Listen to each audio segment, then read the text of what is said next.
أعوذ بالله من الشيطان الرجيم بسم الله الرحمن الرحيم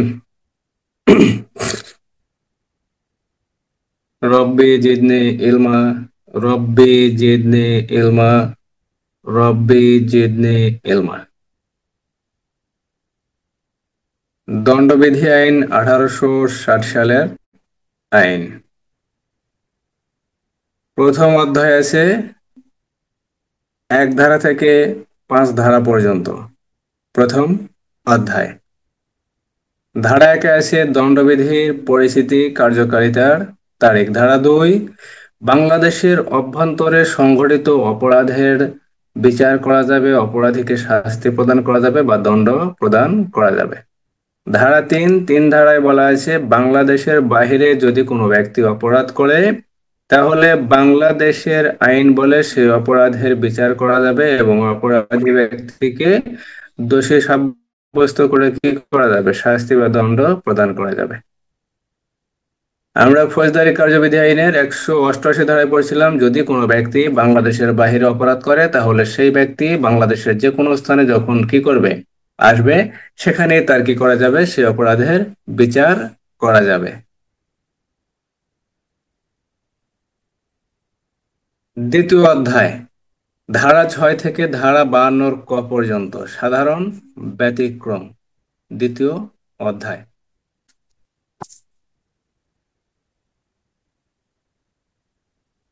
ধারা 12 ধারা দ্বিতীয় অধ্যায় সাধারণ ব্যাখ্যা সমূহ, ব্যতিক্রম না, সাধারণ ব্যাখ্যা। ধারা 12 ধারায় বলা আছে জনসাধারণ।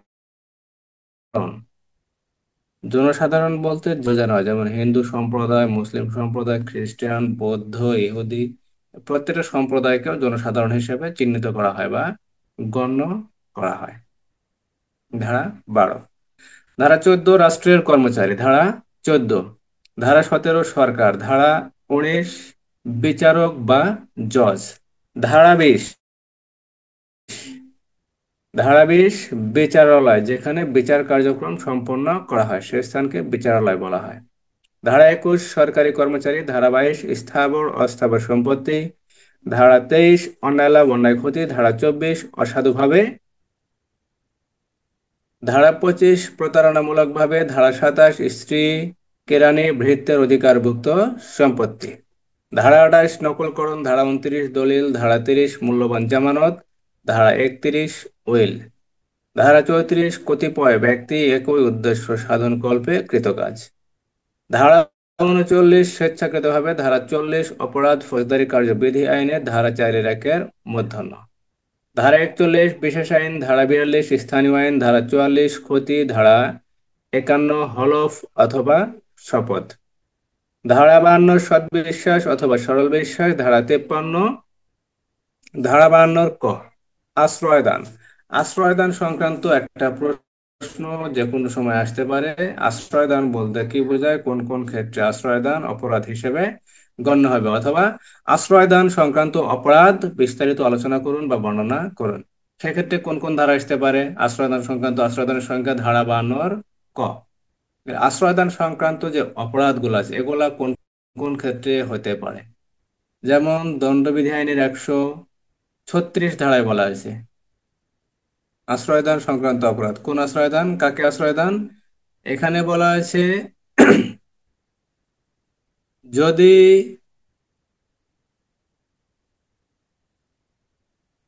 সেনাবাহিনী বা সামরিক বাহিনীর যারা কর্মকর্তা বা যারা সদস্য আছে তারা যদি বাহিনী হতে পলায়ন পূর্বক কোনো ব্যক্তির নিকট আশ্রয়দান করে তাহলে যে ব্যক্তির কাছে আশ্রয়দান করবে সেই ব্যক্তি কি হবে, অপরাধী হবে।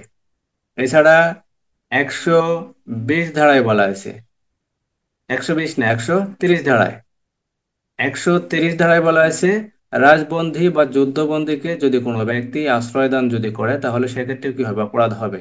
এছাড়া যাবজ্জীবন কারাদণ্ডে দণ্ডনীয় বা মৃত্যুদণ্ডে দণ্ডনীয় অপরাধীকে আশ্রয়দান 216, 216 ক, এই সকল আশ্রয়দানের ক্ষেত্রে কি এগুলা অপরাধ। যে সকল ব্যক্তি আশ্রয়দান করবে তারা কি হবে, প্রত্যেকেই অপরাধী হবে। আর দণ্ডবিধি আইনে যত আশ্রয়দান আছে প্রত্যেকটা আশ্রয়দানই স্বামী কর্তৃক স্ত্রী এবং স্ত্রী কর্তৃক স্বামী ব্যতীত সকল ক্ষেত্রে আশ্রয়দান অপরাধ হিসেবে গণ্য হবে। তারপরে আপনার দণ্ডবিধি আইনের 157 ধারা, 157 ধারায় বলা হয়েছে আহ বেআইনি সমাবেশে অংশগ্রহণ করার জন্য যাদেরকে ভাড়া করা হয় এই ভাড়াটিয়া সদস্যদেরকে যে ব্যক্তি আশ্রয়দান করবে তার শাস্তি ধারা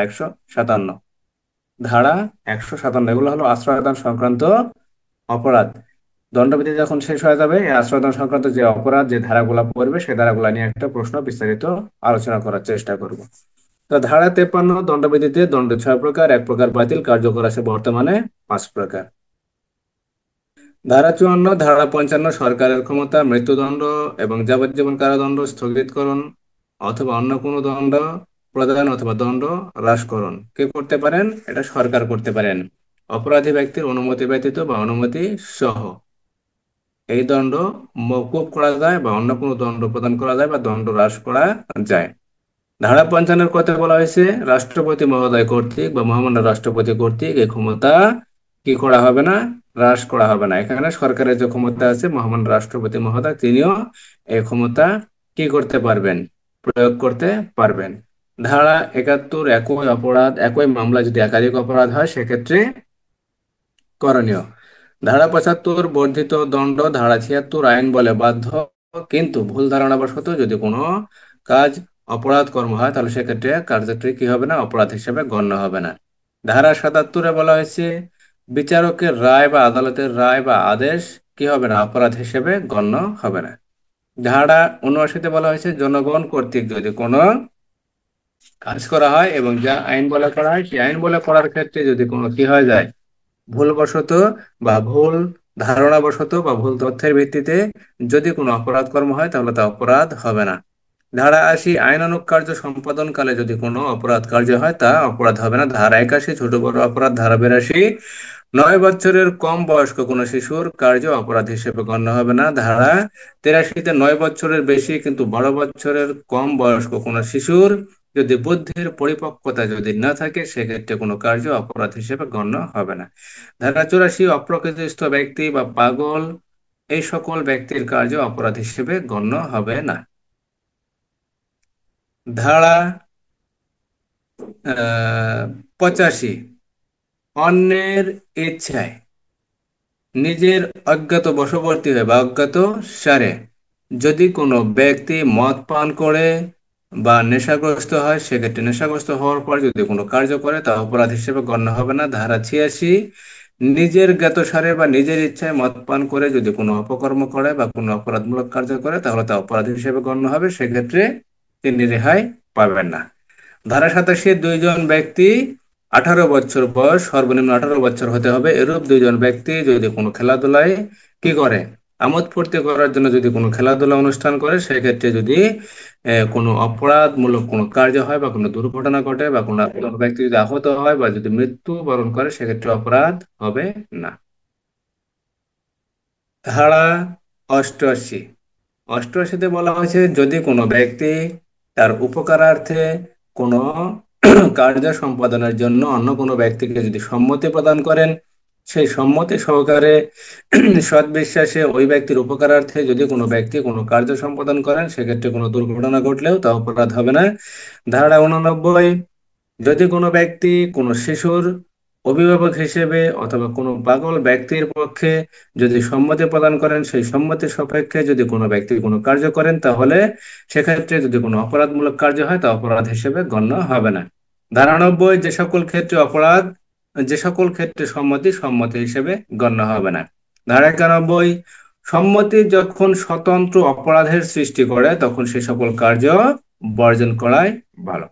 ধারা 92 বলা হয়েছে সম্মতি ব্যতীত সৎ বিশ্বাসে উপকারার্থে যদি কোনো ব্যক্তির প্রতি যদি কোনো কি করা হয়, কোনো কার্য করা হয়, সে কার্যের ফলে যদি কোনো অপরাধ হয় বা কোনো অপরাধ কার্য হয় সেক্ষেত্রে কি হবে না? অপরাধ হবে না।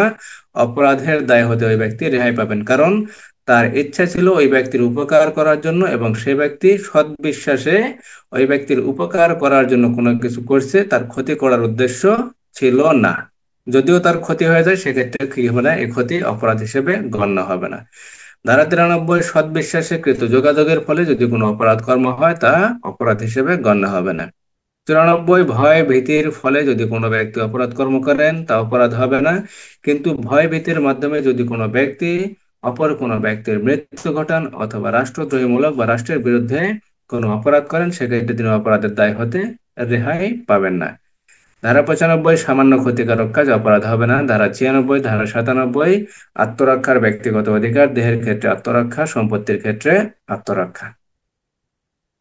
ধারা 98, 98তে বলা হয়েছে দণ্ডবিধির 82, 83, 84, 85 ধারার যে অপরাধগুলো আছে এই সকল অপরাধ কার্যক্রমের বিরুদ্ধে কি করা যাবে?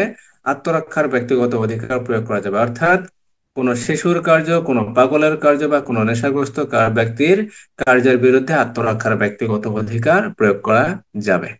ধারা 99, যে সকল ক্ষেত্রে আত্মরক্ষার ব্যক্তিগত অধিকার প্রয়োগ করা যাবে না। ধারা 100, মৃত্যু ঘটানো যাবে। দেহের ক্ষেত্রে কি করা যাবে? আত্মরক্ষার ব্যক্তিগত অধিকার প্রয়োগ করে মৃত্যু ঘটানো যাবে। ধারা 101, মৃত্যু ব্যতীত অন্য কোনো ক্ষতি সাধন করা যাবে। ধারা 102, আরম্ভ স্থিতিকাল। ধারা 103, সম্পত্তির ক্ষেত্রে মৃত্যু ঘটানো যাবে। ধারা 104, সম্পত্তির ক্ষেত্রে মৃত্যু ব্যতীত অন্য কোনো ক্ষতি সাধন করা যাবে। ধারা 105, আরম্ভ এবং স্থিতিকাল। ধারা 106, 106 ধারায় বলা হয়েছে নিরপরাধ ব্যক্তির ক্ষতি হবে জেনেও কি করা যাবে? আত্মরক্ষার ব্যক্তিগত অধিকার প্রয়োগ করা যাবে। ধারা 107, দুষ্কর্মে সহায়তা। ধারা 108, দুষ্কর্মে সহায়তাকারী ব্যক্তি। ধারা 109, দুষ্কর্মে সহায়তা করার ফলে যদি কোনো অপরাধের যদি শাস্তির বিধান না থাকে তাহলে 109 দ্বারা শাস্তি প্রদান করা যাবে। ধারা 110, যে উদ্দেশ্যে বা যে অভিপ্রায়ে কি করা হয়েছে, কার্য সম্পাদন করা হয়েছে, যে অভিপ্রায়ে সহায়তা করা হয়েছে সেই অভিপ্রায় ভিন্ন যদি অন্য কোনো সেই অভিপ্রায় ভিন্ন অন্য অভিপ্রায় যদি কার্য সম্পাদিত হয় সেক্ষেত্রে সহায়তাকারীর শাস্তি। ধারা 111তে বলা হয়েছে যাকে মেরে ফেলার উদ্দেশ্যে বা যাকে ক্ষতি করার উদ্দেশ্যে সহায়তা করা হয়েছে তাকে ক্ষতি ব্যতীত অন্য কোনো ব্যক্তির যদি ক্ষতি হয় সেক্ষেত্রে কি হবে না, অর্থাৎ যে ক্ষতির অভিপ্রায় কার্য সম্পাদন করা হয়েছে সেই ক্ষতি ভিন্ন অন্য কোনো কার্য সম্পাদিত হলে সহায়তাকারীর শাস্তি। ধারা 111। ধারা 114, উপস্থিত থেকে সহায়তা। ধারা 115, মৃত্যুদণ্ডে দণ্ডনীয় অপরাধে যদি কোনো ব্যক্তি সহায়তা করে সেক্ষেত্রে অপরাধটি যদি সংঘটিত না হয় তাহলে শাস্তি। ধারা 115। ধারা 116তে বলা হয়েছে কারাদণ্ডে দণ্ডনীয় কোনো অপরাধে সহায়তা করা হলে যদি অপরাধটি সংঘটিত না হয় সেক্ষেত্রে অপরাধের সহায়তার শাস্তি। ধারা 116। ধারা 118, যদি কোনো ব্যক্তি কোনো অপরাধ কর্ম মৃত্যুদণ্ড বা যাবজ্জীবন কারাদণ্ডে দণ্ডনীয় কোনো অপরাধ অনুষ্ঠানের বিষয়ে যদি ষড়যন্ত্র করা হয় সেই ষড়যন্ত্র যদি কোনো ব্যক্তি গোপন করেন তাহলে সে গোপন করার শাস্তি। ধারা 118। ধারা 119, সরকারি কর্মচারী কর্তৃক যদি অপরাধটি গোপন করা হয়, অপরাধের ষড়যন্ত্র যদি গোপন করা হয় তাহলে শাস্তি। ধারা 119। ধারা 120-এ বলা হয়েছে কারাদণ্ডে দণ্ডনীয় অপরাধের ক্ষেত্রে যদি ষড়যন্ত্র করা হয় সেই ষড়যন্ত্র যদি কোনো ব্যক্তি গোপন করেন তাহলে তার শাস্তি। ধারা 120। ধারা 120-এর ক অপরাধমূলক ষড়যন্ত্র। ধারা 120-এর খ অপরাধমূলক ষড়যন্ত্রের শাস্তি। ষষ্ঠ অধ্যায় 121 ধারা থেকে 121 ধারা থেকে 130 ধারা পর্যন্ত।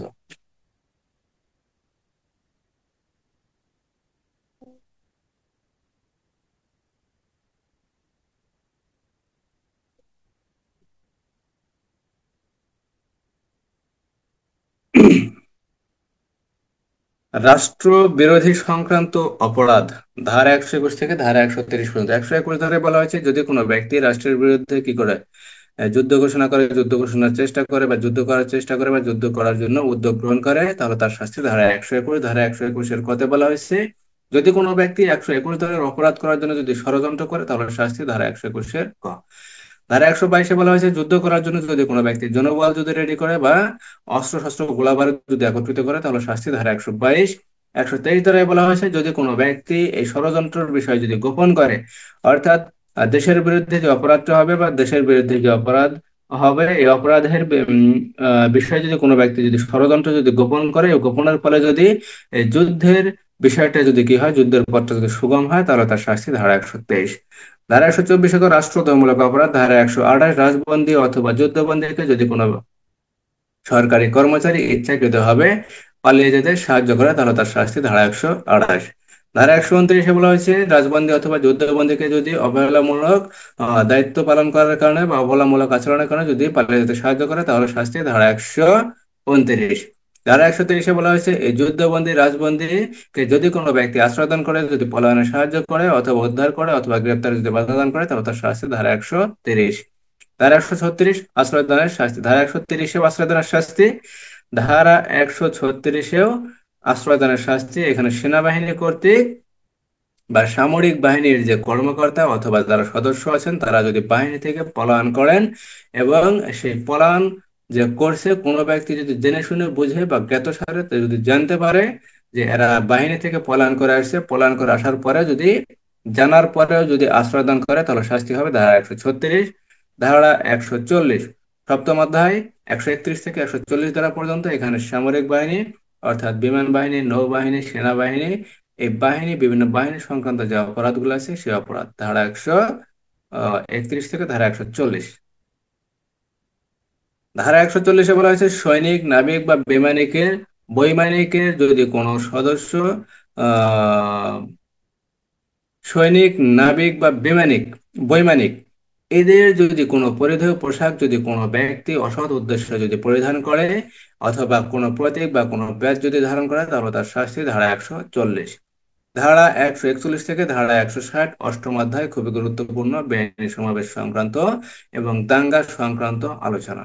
ধারা 141 বেআইনি সমাবেশের সংজ্ঞা, ধারা 142 বেআইনি সমাবেশের সদস্য হওয়া, ধারা 143 বেআইনি সমাবেশের শাস্তি, ধারা 144 মারাত্মক অস্ত্র সহ বেআইনি সমাবেশে অংশগ্রহণ, ধারা 145 বেআইনি সমাবেশ ছত্রভঙ্গের জন্য আদেশ দেওয়ার পরেও যদি কোনো ব্যক্তি জ্ঞাতসারে বা জেনে শুনে বুঝে যদি সে যদি অংশগ্রহণ করে তাহলে তার শাস্তি ধারা 145।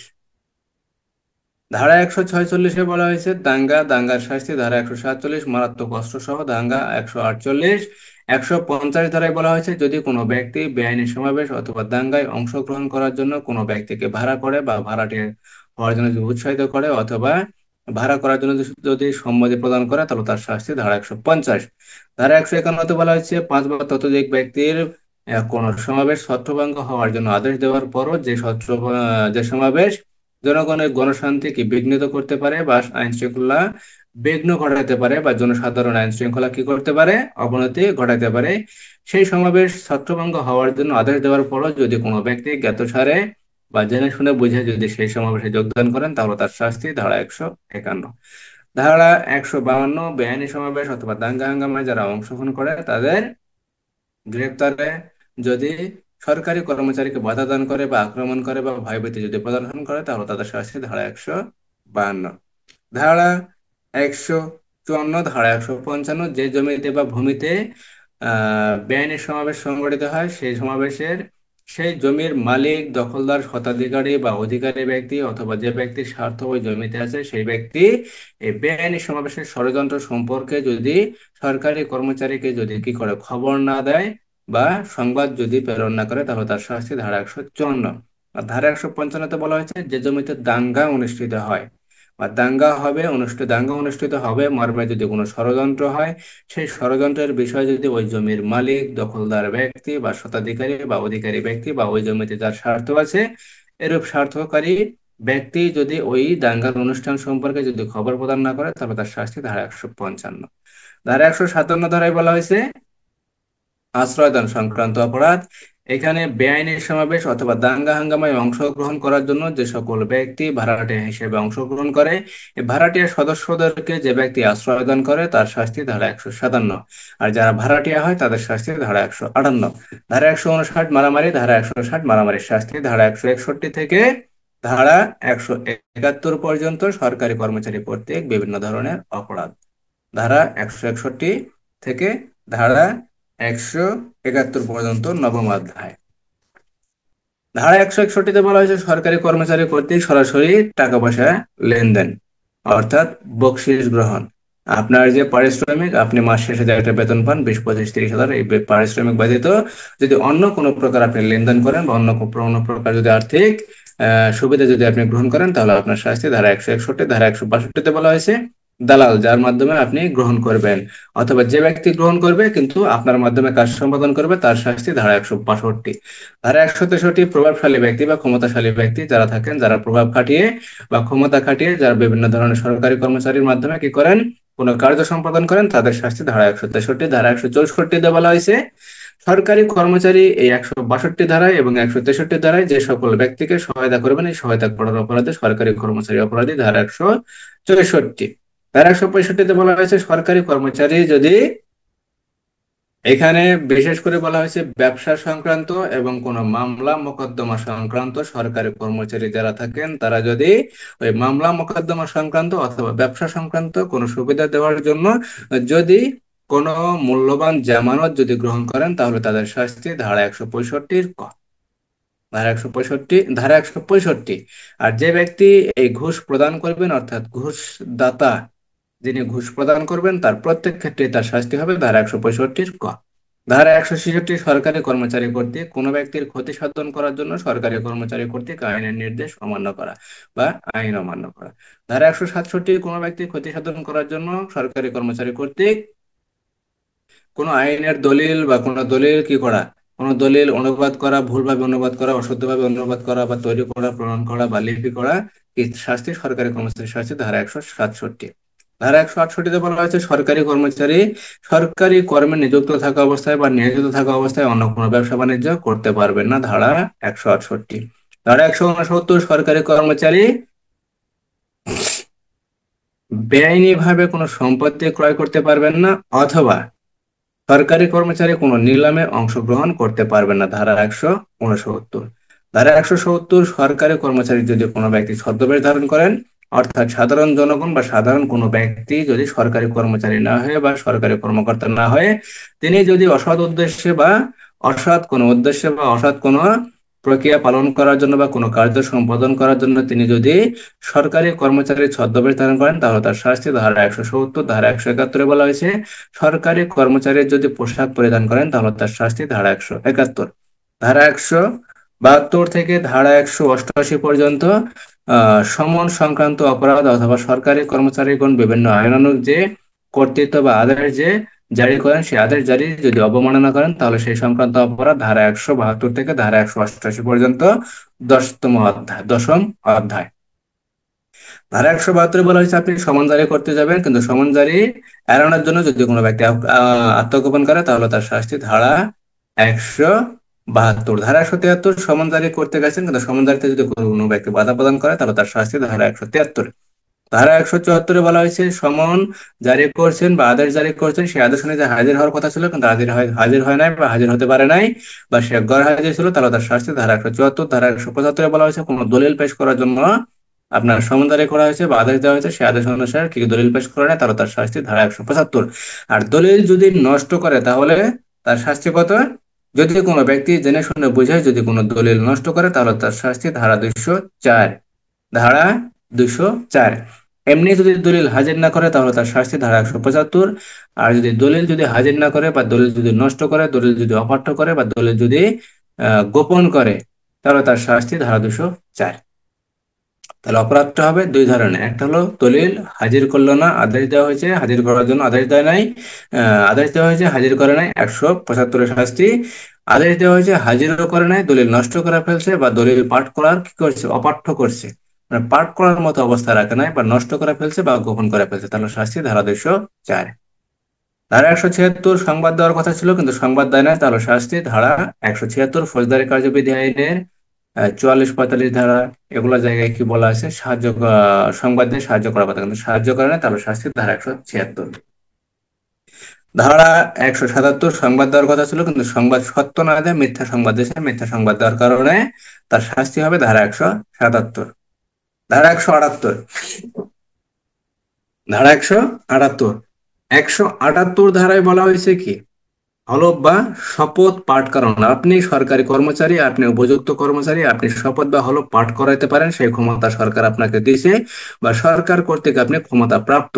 আপনি হলফ বা শপথ পাঠ করাতে পারেন, কিন্তু আপনি হলফ শপথ পাঠ করাতে গেছেন কিন্তু ওই ব্যক্তি হলফ অথবা শপথ পাঠ করবে না, তারপর তার শাস্তি ধারা 188।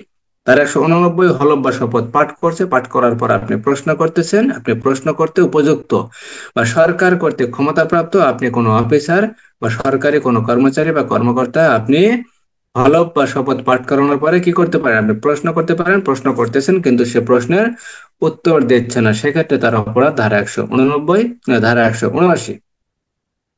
ধারা 180 আপনি ধারা 180-তে বলা হয়েছে আপনি কি করছেন, বিবৃতি প্রদান করছেন, বিবৃতি প্রদান করার পর সেই বিবৃতিতে স্বাক্ষর করার জন্য বলা হইতেছে, আপনি স্বাক্ষর করতে রাজি হইতেছেন না, সেক্ষেত্রে কি আপনার অপরাধ, ধারা 180।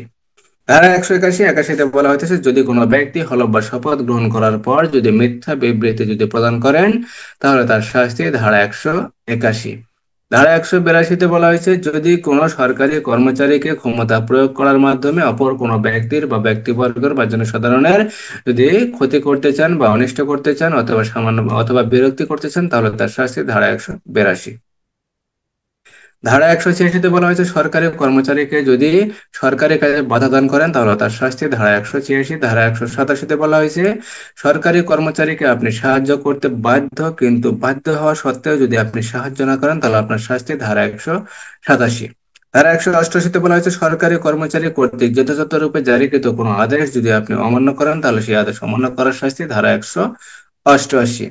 ধারা 191 থেকে ধারা 229 পর্যন্ত মিথ্যা সাক্ষ্যদান সংক্রান্ত বিভিন্ন অপরাধ এবং গণবিচারের বিরুদ্ধে অনুষ্ঠিত অপরাধ সমূহ। ধারা 191 মিথ্যা সাক্ষ্যদান, মিথ্যা সাক্ষ্যদানের শাস্তি, ধারা 193। ধারা 192-তে বলা হয়েছে মিথ্যা সাক্ষ্যদান উদ্ভাবন করা বা তৈরি করা বা প্রস্তুত করা। ধারা 194 মৃত্যুদণ্ডে দণ্ডনীয় কোনো অপরাধে যদি কি করা হয়, মিথ্যা সাক্ষ্য দেওয়া হয় তাহলে শাস্তি। ধারা 195-তে বলা হয়েছে যাবজ্জীবন কারাদণ্ডে অথবা কারাদণ্ডে দণ্ডনীয় কোনো অপরাধে যদি আপনি মিথ্যা সাক্ষ্যদান প্রদান করেন তাহলে আপনার শাস্তি, ধারা 195। ধারা 196-তে বলা হয়েছে মিথ্যা বলে জানার পরেও যদি আপনি সেই বিবৃতি বা সাক্ষ্য যদি সত্য হিসেবে যদি চালিয়ে দেন যে না এটাই সত্য, এটাই সত্য, ঘটনা সত্য, যা ঘটছে সবই সত্য, কিন্তু আসলে মূলত মিথ্যা, মিথ্যা জানার পরেও যদি আপনি সেই মিথ্যা বিবৃতি বা সাক্ষ্য যদি আপনি সত্য হিসেবে চালিয়ে দেন বা চালানোর চেষ্টা করেন তাহলে আপনার শাস্তি, ধারা 196। ধারা 201 কোনো অপরাধ ঘটে গেছে, অপরাধীকে বাঁচানোর জন্য যদি আপনি অপরাধীকে গোপন করেন বা অপরাধের কোনো সাক্ষ্য যদি অদৃশ্য করেন, গোপন করেন, নষ্ট করেন তাহলে তার শাস্তি, অথবা ওই বিষয়ে যদি কোনো মিথ্যা তথ্য সরবরাহ করেন তাহলে শাস্তি, ধারা 201। ধারা 204, ধারা 204-এ বলা হয়েছে সরকারি কর্মচারী সরকারি কর্তৃপক্ষ যদি কোনো ব্যক্তিকে কোনো দলিল পেশ করার জন্য যদি বলেন, সেই ব্যক্তি যদি কোনো দলিল পেশ না করেন, দলিল পেশ না করে সেই দলিল যদি নষ্ট করেন বা সেই দলিল যদি পেশ করেন বা পেশ করার পরে যদি সেই দলিল যদি নষ্ট করেন, পড়াশোনার মতো যদি অযোগ্য হয় বা পাঠ করার মতো যদি অবস্থায় না থাকে বা দলিল যদি কোনো নষ্ট হয়, ছেঁড়া পাটা যদি থাকে বা বোঝা যদি না যায়, অর্থাৎ কোনো ক্রমে যেন দলিল দলিল হিসেবে যেন চেনা না যায়, বোঝা না যায়, এরূপ যদি করে ফেলেন তাহলে তার শাস্তি, ধারা 204। ধারা 209, ধারা 211, ধারা 211-তে বলা হয়েছে মিথ্যা অভিযোগ দায়ের করা। ধারা 212 আশ্রয় দান, ধারা 212 অপরাধীকে আশ্রয় দান। ধারা 216-তে বলা হয়েছে যদি কোনো অপরাধী হাজত হতে পলায়ন করে তাহলে সেই অপরাধী পলায়নকৃত অপরাধীকে যদি কোনো ব্যক্তি আশ্রয় দান করে তাহলে তার শাস্তি, ধারা 216 পর। ধারা 216 কথা বলা হয়েছে দস্যুতা বা ডাকাতি যারা করে এই সকল ব্যক্তিকে যদি কোনো ব্যক্তি আশ্রয় দান করে তাহলে তাদের শাস্তি, ধারা 216 ক। ধারা 217, 166 ধারায় বলা হয়েছিল কোনো ব্যক্তিকে ক্ষতি সাধন করার জন্য যদি কোনো সরকারি কর্মচারী যদি কি করেন আইনের নির্দেশ যদি অমান্য করেন তাহলে তার শাস্তি, ধারা 166। আর ধারা 216-তে বলা হয়েছে 17-তে বলা হয়েছে সরকারি কর্মচারী কোনো ব্যক্তিকে অপরাধের দায় হতে রক্ষা করার জন্য অথবা কোনো সম্পত্তি বাজেয়াপ্তির হাত থেকে রক্ষা করার জন্য যদি আইনের নির্দেশ অমান্য করেন তাহলে তার শাস্তি, ধারা 217। ধারা 166-তে কোনো ব্যক্তির ক্ষতি করার জন্য, আর ধারা 217-তে মোটামুটি বলা চলে কোনো ব্যক্তিকে উপকার করার জন্য, সে ব্যক্তিকে উপকার করবেন কিন্তু আপনার ক্ষতি হবে কারণ আপনি মিথ্যা কোনো আশ্রয় নিতেছেন না, আপনি আইনের যে নির্দেশ সেই আইনের নির্দেশটা আপনি কি করতেছেন, পালন করতেছেন না, আপনি মিথ্যার আশ্রয় নিতেছেন। ধারা 218-তে বলা হয়েছে যদি কোনো ব্যক্তির উপকার করার জন্য, ক্ষতির হাত থেকে রক্ষা করার জন্য অথবা কোনো ব্যক্তির উপকার করার জন্য সরকারি কর্মচারী যদি কি করেন, সরকারি কর্তৃপক্ষ সরকারি কর্মচারী কর্তৃক যদি কোনো ভুল রেকর্ড যদি তৈরি করেন বা ভুল দলিল যদি প্রস্তুত করেন বা অনুবাদ করেন বা প্রমাণ করেন বা তৈরি করেন তাহলে তার শাস্তি, ধারা 218। তাহলে দুইটা ক্ষেত্রে কি বলা হয়েছে, কোনো ব্যক্তিকে শাস্তি হতে বাঁচানোর উদ্দেশ্যে অথবা কোনো সম্পত্তি বাজেয়াপ্তের হাত থেকে বাঁচানোর উদ্দেশ্যে যদি আইনের নির্দেশ অমান্য করেন অথবা যদি কোনো ভুল দলিল প্রস্তুত করেন বা ভুল রেকর্ড যদি তৈরি করেন বা ভুল যদি কোনো কিছু লিপি করেন অথবা তৈরি করেন বা অনুবাদ করেন তাহলে তার শাস্তি ধারা 217, ধারা 218। ধারা 220, সরকারি কর্মচারী কর্তৃক বেআইনিভাবে যদি কোনো ব্যক্তিকে গ্রেপ্তার করেন তাহলে অপরাধ ধারা 220। অর্থাৎ যে ব্যক্তিকে গ্রেপ্তার করার জন্য আপনি আইনত কি বাধ্য না, বা আপনি আইন আইন আইন বলে কোনো ব্যক্তিকে যদি গ্রেপ্তার করতে না পারেন, সেই ব্যক্তিকে যদি আপনি গ্রেপ্তার করেন তাহলে শাস্তি ধারা 220। এক্ষেত্রে সাধারণত বিদ্বেষপূর্ণ বা ঘুষ লেনদেনের মাধ্যমে গ্রেপ্তার করা হয়। অর্থাৎ কোনো ব্যক্তির সাথে যদি আপনার শত্রুতা থাকে অথবা কোনো ব্যক্তি যদি আপনাকে ঘুষ প্রদান করে যে আপনি অমুক ব্যক্তিকে একটু গ্রেপ্তার করেন, তাহলে সেই ব্যক্তিকে যদি আপনি গ্রেপ্তার করে নিয়ে আসেন তাহলে আপনার অপরাধ হবে ধারা 220। ধারা 221 বলা হয়েছে যে ব্যক্তিকে সরকারি কর্মচারী গ্রেপ্তার করতে বাধ্য কিন্তু ইচ্ছাকৃতভাবে যদি সেই ব্যক্তিকে গ্রেপ্তার না করেন তাহলে শাস্তি ধারা 221। ধারা 222 বলা হয়েছে দণ্ডের আদেশ প্রাপ্ত ব্যক্তি অর্থাৎ আদালতে বিচার শেষে বা রায় শেষে যে ব্যক্তিকে দণ্ড প্রদান করা হয়েছে সেই ব্যক্তিকে যদি সরকারি কর্মচারী ইচ্ছাকৃতভাবে যদি গ্রেপ্তার না করেন তাহলে তার শাস্তি ধারা 222। ধারা 223 বলা হয়েছে সরকারি কর্তৃপক্ষের হেফাজত হতে যদি কোনো ব্যক্তি পলায়ন করেন বা কোনো ব্যক্তি বা কোনো অপরাধী বা কোনো আসামি যদি পলায়ন করেন তাহলে সেই সরকারি কর্তৃপক্ষের অপরাধ হবে ধারা 223। ধারা 224 বলা হয়েছে যাকে গ্রেপ্তার করা হবে সেই অপরাধী ব্যক্তি বা আসামি ব্যক্তি যদি গ্রেপ্তারে বাধা দান করে তাহলে তার শাস্তি ধারা 224। ধারা 225 বলা হয়েছে সেই ব্যক্তিকে গ্রেপ্তার করার ক্ষেত্রে যদি তার পাড়া প্রতিবেশী বা তার আত্মীয় স্বজন তার ভাই ভাইস্তা যদি অপরাধীকে বাঁচানোর জন্য যদি বাধা প্রদান করে, গ্রেপ্তার বাধা প্রদান করে তাহলে তার শাস্তি ধারা 225। ধারা 268 থেকে ধারা 294 পর্যন্ত 14তম অধ্যায়। এখানে জনস্বাস্থ্য, নিরাপত্তা, সুবিধা শোভনতা বা নৈতিকতা সংক্রান্ত অপরাধ ধারা 268 থেকে ধারা 294 পর্যন্ত। ধারা 268 গণ উপদ্রব, গণ উপদ্রবের শাস্তি ধারা 290, ধারা 291। ধারা 269, ধারা 269 বলা হয়েছে কোন সংক্রামক ব্যাধি যদি আপনি অবহেলা পূর্বক আচরণের ফলে যদি সংক্রমণ বিস্তার করেন তাহলে আপনার শাস্তি ধারা 269। ধারা 270 বলা হয়েছে এই সংক্রামক ব্যাধি যদি আপনি ইচ্ছাপূর্বক যদি কি করেন বিস্তার ঘটান তাহলে আপনার শাস্তি ধারা 270। ধারা 271 বলা হয়েছে সঙ্গরোধ সংক্রান্ত বা কোয়ারেন্টাইন সংক্রান্ত যে নিয়ম আছে বা আইন আছে এই আইন যদি আপনি অমান্য করেন বা আইন যদি আপনি যথাযথভাবে পালন না করেন তাহলে আপনার শাস্তি ধারা 271। ধারা 279, ধারা 279-তে বলা হয়েছে আপনি যদি কোনো যানবাহন বা মোটরযান অথবা কোনো অশ্ব এমন ভাবে চালনা করেন যার ফলে কোনো ব্যক্তির ক্ষতি হতে পারে, কোনো ব্যক্তি দুর্ঘটনা করতে পারে, কোনো ব্যক্তি গুরুতর জখম হতে পারে বা কোনো ব্যক্তি আহত হতে পারে বা কোনো ব্যক্তির ভয়ভীতির সৃষ্টি হয় তাহলে সেক্ষেত্রে আপনি অপরাধী ধারা 279। ধারা 290 গণউপদ্রবের শাস্তি, ধারা 291 গণউপদ্রব অব্যাহত রাখা বা পুনরাবৃত্তি করার শাস্তি ধারা 291। ধারা 292-তে বলা হয়েছে আপনি যদি কোনো অশ্লীল বই, পুস্তক বা অশ্লীল জাতীয় কোনো জিনিস যদি আপনি কি করেন তৈরি করেন, উৎপাদন করেন, বিক্রয় করেন, ক্রয় করেন, সংরক্ষণ করেন, হেফাজতে রাখেন বা আপনার নিয়ন্ত্রণে রাখেন তাহলে আপনার শাস্তি ধারা 292। ধারা 293-তে বলা হয়েছে অল্প বয়স্ক ব্যক্তির নিকট যদি আপনি অশ্লীল বই বা অশ্লীল জাতীয় কোনো জিনিস যদি বিক্রয় করেন, হস্তান্তর করেন, সরবরাহ করেন বা প্রদর্শন করেন তাহলে আপনার শাস্তি ধারা 293। এখানে অল্প বয়স্ক ব্যক্তি বলতে বোঝানো হয়েছে 20 বছরের কম, অর্থাৎ দণ্ডবিধিতে 20 বছরের কম বয়স্ক কোনো ব্যক্তি নিকট যদি আপনি অশ্লীল কোনো জিনিস যদি বিক্রয় করেন, প্রদর্শন করেন, হস্তান্তর করেন বা স্থানান্তর করেন বা যদি প্রেরণ করেন তাহলে আপনার অপরাধ ধারা 293। ধারা 294-তে বলা হয়েছে অশ্লীল কোনো গান পরিবেশন করা বা অশ্লীল কোনো বিষয় বা অশ্লীল কোনো সঙ্গীত পরিবেশন করার শাস্তি ধারা 294। ধারা 295 থেকে ধারা 298 15তম অধ্যায়। দণ্ডবিধিতে মোট অধ্যায় কয়টি? 23টি। মোট অধ্যায় 23টি, তার ভিতরে মোটামুটি 15টা অধ্যায় শেষ। 15টা অধ্যায় শেষ। তাহলে ধারা 295 থেকে ধারা 298। ধারা 295 বলা হয়েছে যদি কোনো ব্যক্তি ধর্মীয় উপাসনালয়ের যদি ক্ষতি সাধন করে বা ক্ষতি করার চেষ্টা করে বা ক্ষতি করার জন্য যদি কোনো ব্যক্তি আঘাত করে তাহলে তার শাস্তি ধারা 295। ধারা 295 করতে বলা হয়েছে কোনো ধর্মকে অবমাননা করার উদ্দেশ্যে ধর্মের অনুভূতিতে যদি কোনো ব্যক্তি আঘাত হানে বা ইচ্ছাকৃতভাবে যদি আঘাত করে তাহলে তার শাস্তি ধারা 295 ধারা 296 বলা হয়েছে ধর্মীয় সমাবেশে যদি কোনো ব্যক্তি গোলমাল করে বা গোলমালের সৃষ্টি করে তাহলে তার শাস্তি ধারা 296, ধারা 297 গোরস্থান, কবরস্থান বা শ্মশানঘাট সংক্রান্ত অপরাধ, ধারা 298 এমন কোনো কথা বললেন বা এমন কোনো পুরুষের শব্দ উচ্চারণ করলেন যার ফলে কোনো ধর্মের কি হলো, অনুভূতিতে আঘাত হানলো বা ধর্মের অবমাননা হলো, অর্থাৎ কথা দ্বারা বা উচ্চারণ দ্বারা বা প্রতীক দ্বারা বা চিহ্ন দ্বারা কোনো ধর্মের প্রতি যদি অবমাননা করেন তাহলে আপনার শাস্তি ধারা 298। ধারা 299, ধারা 300, এই দুইটা ধারা খুবই গুরুত্বপূর্ণ। আমি গতকালকে বলছিলাম যে এই দুইটা ধারার বিষয়ে আমি কি করতে চাইছি, আমি একটা ছক তৈরি করতে চাইছি যে ছকটা দেখলে সাধারণত বুঝতে জানে সুবিধা হয়। ছকটা এখনো আমার করা হয় না, ছকটা করার চেষ্টা করতেছি।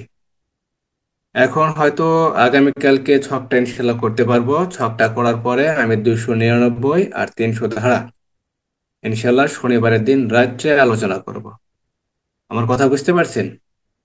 দণ্ডবিধির 299 এবং 300 ধারা সংক্রান্ত একটা ছক তৈরি করব। এই ছকটা তৈরি করার পর আমি শনিবারের দিন রাত্রে আলোচনা করব। এখন আপনারা বলেন, এক ধারা থেকে 298 ধারা পর্যন্ত কোনো ধারা বুঝতে কোনো সমস্যা আছে?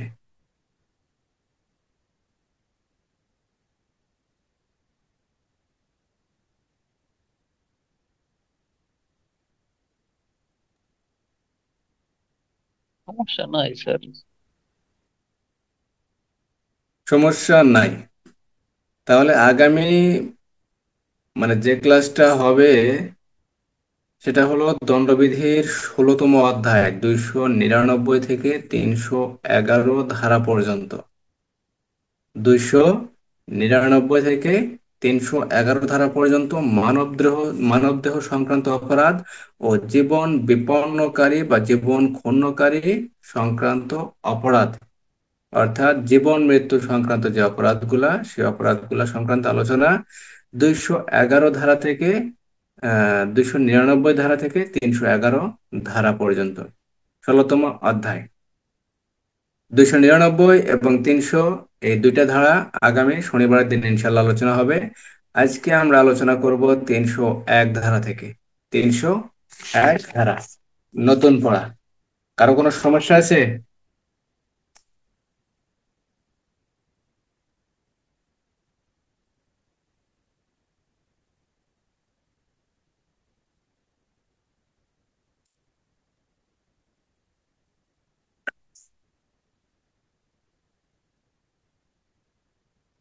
301 ধারা, আমি যে দণ্ডবিধির সূচি করছি, সূচি একটা তো বিবরণ সহ আছে, একটা সূচি আছে। সূচিটা কি আপনাদের কাছে আছে?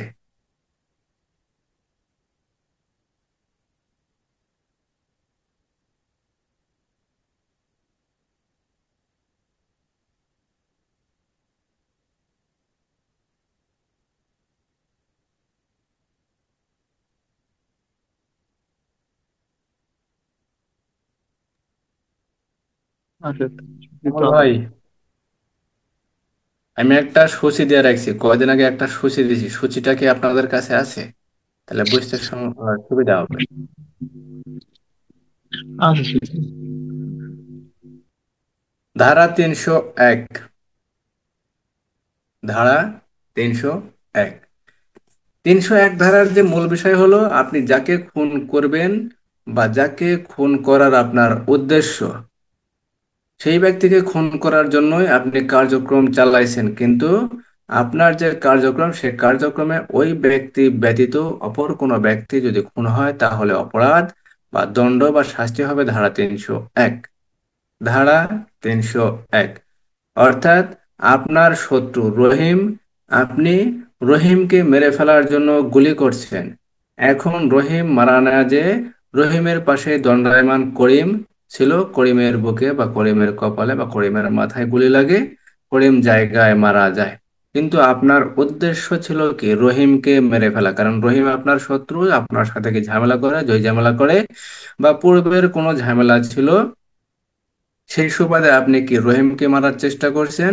আপনার উদ্দেশ্য ছিল রহিমকে মারবেন, কিন্তু রহিম মারা যায় নাই, রহিমের পাশে দণ্ডায়মান ছিল বা রহিমের পাশে দাঁড়িয়ে ছিল করিম। করিমের বুকে গুলি লাগছে বা করিমের কোথাও শরীরের কোথাও গুলি লেগে করিম মারা গেছে। তাহলে এই ক্ষেত্রে যে ব্যক্তিকে মেরে ফেলার উদ্দেশ্যে আপনি গুলি প্রয়োগ করছেন বা যে ব্যক্তিকে মেরে ফেলার উদ্দেশ্য ছিল সেই ব্যক্তি ভিন্ন, যদি কোনো অপর ব্যক্তি মারা যায়, তাহলে সেক্ষেত্রে আপনার শাস্তি ধারা 301। ধারা 301। তাহলে 301 ধারায় বলা হয়েছে, যে ব্যক্তিকে হত্যা করার জন্য আপনার উদ্দেশ্য ছিল বা আপনার অভিপ্রায় ছিল যে আপনি হত্যা করবেন আপনার শত্রুকে, কিন্তু আপনি শত্রুকে হত্যা করতে পারেন নাই, আপনার কার্যের দ্বারা অপর কোনো ব্যক্তি মারা গেছে। আপনি এমন ভাবে গুলি ছুড়ছেন বা এমন ভাবে মার দিয়েছেন বা এমন ভাবে বাঁশ দিয়ে বাড়িয়ে দিয়েছেন, আপনার শত্রুকে না লাগে বা আপনি যাকে মারতে চাইছেন তাকে না লাগে, তার পাশে বসা অবস্থায় বা দাঁড়ানো অবস্থায় বা অন্য কোনো ব্যক্তি যে থাকুক তাকে লাগছে এবং সে মারা গেছে, সেক্ষেত্রে আপনার অপরাধ ধারা 301। ধারা 301। ধারা 301-এ বলা হয়েছে, যে ব্যক্তিকে মৃত্যু ঘটানোর উদ্দেশ্য ছিল, উদ্দেশ্য কি?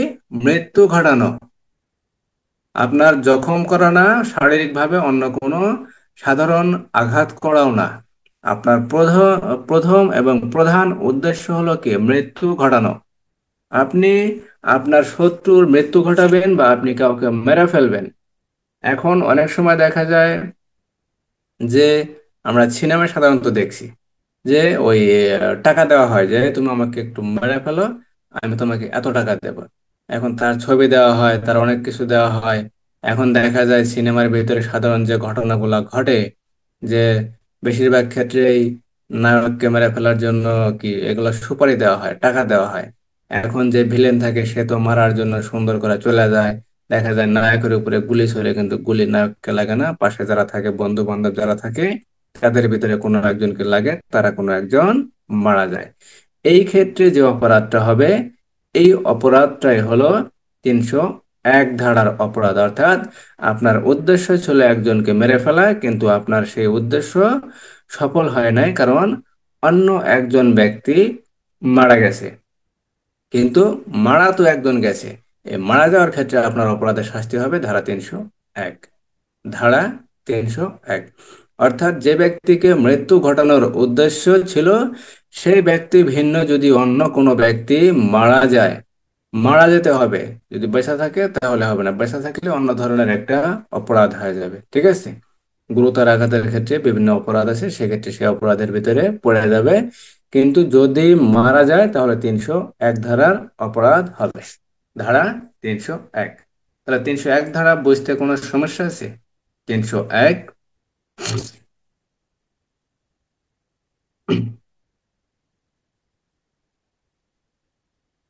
ধারা 302। 302 ধারায় বলা হয়েছে খুনের শাস্তি। ধারা 300-তে খুন, ধারা 299 অপরাধজনক নরহত্যা বা দণ্ডার্হ নরহত্যা বা নরহত্যা বা নৃশংস নরহত্যা, যেই নরহত্যাই বলেন না কেন, ধারা 299। 300 ধারায় খুন, খুনের শাস্তি ধারা 302। ধারা 303। ধারা 303-এ বলা হয়েছে একাধিক হত্যা। অর্থাৎ আপনি প্রথমে একটা অপরাধ করেছেন, মনে করেন এই বছর জানুয়ারির 1 তারিখে আপনি একটা মার্ডার করে ফেলছেন, বা আপনি এমন কোনো একটা অপরাধ করেছেন যে অপরাধের শাস্তি মৃত্যুদণ্ড অথবা যাবজ্জীবন কারাদণ্ড। এই মৃত্যুদণ্ড অথবা যাবজ্জীবন কারাদণ্ডে দণ্ডনীয় হওয়ার পর যদি নতুন করে আপনি কোনো ব্যক্তিকে মৃত্যু ঘটান, তাহলে আপনার শাস্তি হবে ধারা 303। দণ্ডবিধির সর্বোচ্চ শাস্তি ধারা 303, আর সর্বনিম্ন শাস্তি ধারা 511, সেটা আমরা পরবর্তীতে আসবো, এখনো আসি নাই। তাহলে ধারা 301। 301-এ বলা হয়েছে, আপনি যে ব্যক্তিকে মারার উদ্দেশ্যে কোনো কার্য করছেন, সে কার্যের ফলে যদি অন্য কোনো ব্যক্তি মারা যায়, আপনার উদ্দেশ্য যদি সফল না হয়, সেক্ষেত্রে আপনার শাস্তি হবে ধারা 301। ধারা 302 খুনের শাস্তি। ধারা 303, আপনি পূর্বে যাবজ্জীবন কারাদণ্ড অথবা মৃত্যুদণ্ডে দণ্ডনীয় কোনো আসামি এরূপ অবস্থায় নতুন করে যদি কোনো ব্যক্তিকে খুন করেন, তাহলে আপনার শাস্তি হবে ধারা 303। এখন দেখা গেল আপনি একটা জায়গায় কোনো মানুষকে মারছেন, একসাথে 2 4 5 জনকে যদি মারেন কোনো সমস্যা নাই, সেটা খুনই হবে। কিন্তু আপনি পূর্ববর্তীতে কোনো একটা অপরাধে মনে করেন যে মৃত্যুদণ্ডের দণ্ডনীয় প্রাপ্ত আসামি, বা আপনাকে মৃত্যুদণ্ড কি করছে, রায় প্রদান করছে অথবা আদেশ প্রদান করছে যাবজ্জীবন কারাদণ্ড। এরূপ অবস্থায় যদি আপনি নতুন করে কোনো ব্যক্তিকে যদি খুন করেন, তাহলে আপনার অপরাধ হবে ধারা 303। ধারা 303। তো ধারা 303-এ বলা হয়েছে যাবজ্জীবন কারাদণ্ডে দণ্ডনীয় হওয়ার পর, অর্থাৎ আদালত কোনো ব্যক্তিকে যদি আদেশ দেয় যে তোমার যাবজ্জীবন কারাদণ্ড হয়েছে, এই কারাদণ্ড আদেশ হওয়ার পরে যদি কোনো ব্যক্তি নতুন করে কোনো ব্যক্তিকে খুন করে বা মার্ডার করে, তাহলে তার শাস্তি হবে ধারা 303। ধারা 303। ধারা 301, 302, ধারা 303 বুঝতে কোনো সমস্যা আছে?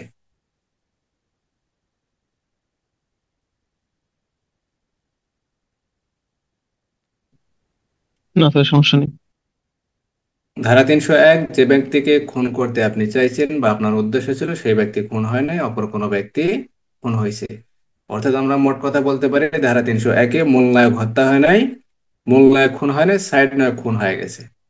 ধারা 302, 300 দিয়ে বলা হয়েছে খুনের শাস্তি। ধারা 303, আপনি যাবজ্জীবন কারাদণ্ডে দণ্ডনীয় কোনো অপরাধী, অর্থাৎ আদালত কর্তৃক পূর্বেই কোনো অপরাধের জন্য আপনাকে যাবজ্জীবন কারাদণ্ড প্রদান করা হয়েছে, এই যাবজ্জীবন কারাদণ্ডে দণ্ডনীয় থাকা অবস্থায় নতুন করে যদি আপনি কোনো ব্যক্তিকে যদি খুন করেন, তাহলে আপনার শাস্তি ধারা 303। ধারা 304, 299 ধারায় বলা হয়েছে অপরাধজনক নরহত্যা। আর অপরাধজনক নরহত্যার শাস্তি ধারা 304। ধারা 304, অপরাধজনক নরহত্যা। খুন নয় সেটা, খুন হবে না, অপরাধজনক নরহত্যা হবে। মানুষ ঠিকই মারা যাবে, খুনের ক্ষেত্রে মানুষ মারা যাবে, খুনের ক্ষেত্রে মানুষ মারা যাবে, অপরাধজনক নরহত্যার ক্ষেত্রেও মানুষ মারা যাবে, কিন্তু সেটা খুন হবে না, অপরাধজনক নরহত্যা হবে। এই দুইটার বিষয়ে আমরা ইনশাল্লাহ আগামী শনিবারের দিন আলোচনা করার চেষ্টা করব। তাহলে ধারা 301, আপনি নায়ককে খুন করতে পারেন না, সাইড নায়ককে খুন করে ফেলেছেন। ধারা 302, খুনের শাস্তি। ধারা 303, অর্থাৎ একাধিক খুন বা একাধিক অপরাধ পূর্বে যাবজ্জীবন কারাদণ্ড দণ্ডনীয় কোনো অপরাধে দোষী সাব্যস্ত হওয়ার পর বা দণ্ডনীয় হওয়ার পর বা দণ্ডের আদেশ পাওয়ার পর, বা আদালত যদি দণ্ডের আদেশ দেয়, এরূপ অবস্থায় যদি কোনো নতুন করে কোনো মৃত্যুদণ্ড যদি কোনো ব্যক্তিকে খুন করেন, তাহলে শাস্তি ধারা 303। 304-এ বলা হয়েছে অপরাধজনক নরহত্যার শাস্তি বা দণ্ডার নরহত্যার শাস্তি ধারা 304। ধারা 304-এর ক। ধারা 304-এর ক, অবহেলার ফলে মৃত্যু ঘটানো। অবহেলা, অবহেলার ফলে মৃত্যু ঘটানো কি? অবহেলার ফলে মৃত্যু ঘটানো, আমরা একটা পড়লাম যে অবহেলার মাধ্যমে যদি কোনো ব্যক্তি রোগের সংক্রমণ ঘটায়, জীবন বিপন্নকারী যদি রোগের সংক্রমণ ঘটায়, কত ধারায় অবহেলা করে? ধারা,